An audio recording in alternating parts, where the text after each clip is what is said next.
Magandang umaga po sa ating lahat mga kapatid. Magandang umaga po, Father Vic. Ngayon po ay araw ng Martes sa unang linggo ng Kwaresma.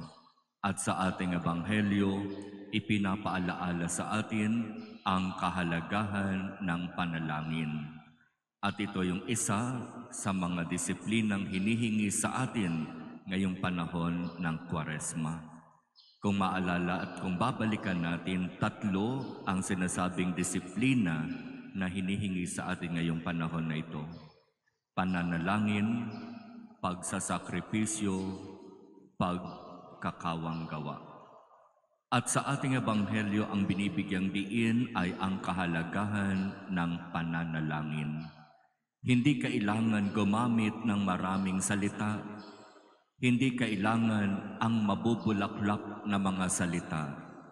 Hindi kailangan yung kapag maglilid ng prayer sa isang prayer meeting, magpapasikat, magpapasiklab, na para bang pinipilit ang dasal, na kapag halimbawa na sa isang charismatic prayer meeting, kailangan mag-speak in tongues ka. Kaya kahit hindi mo naiintindihan at hindi mo alam yung sinasabi mo, pinipilit mong mag-speak in tongues. Hindi ganoon ang sinasabi ng Ebanghelyo. Huwag ninyong tularan ang mga hentil.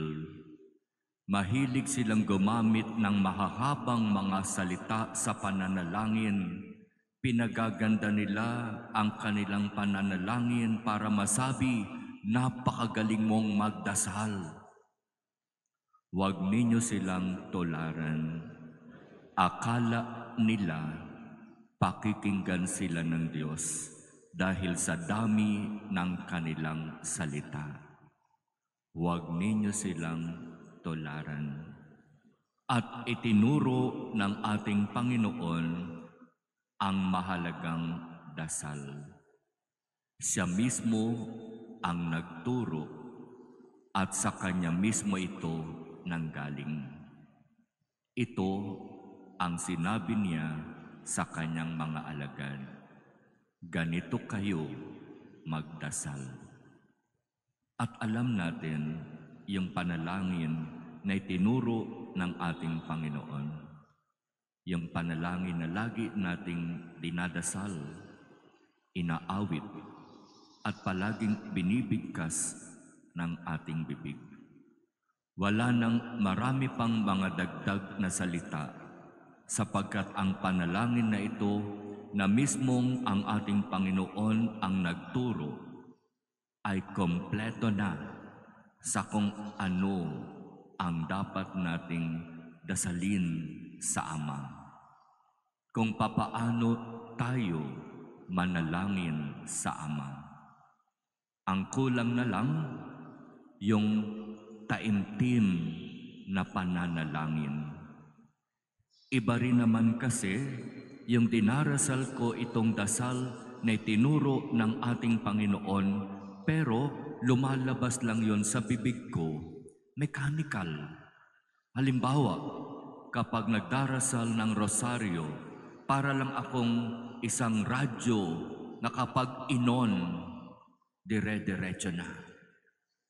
Basta kailangan matapos ako in 10 minutes. Hindi ganoon ang pananalangin sa Diyos. Ang pananalangin sa Diyos nagmumula dapat sa puso at hindi sa bibig. Kaya tanungin natin ang ating mga sarili.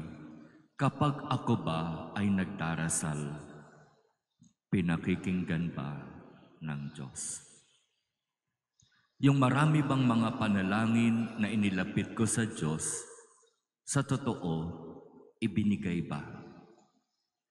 Isang magandang tanong, nagmumula ba talaga sa puso yung aking dasal? O baka naman, nagmumula lamang sa bibig at hindi totoo yung aking idinadasal. Kaya mga kapatid, iyan ang isa sa disiplina na hinihingi sa atin ngayong panahon ng Kwaresma. Papaano ba ako magdasal ngayon? How do I pray now? Meron bang malaking pagkakaiba yung kung papaano ako magdasal noon at kung papaano ako magdasal ngayon?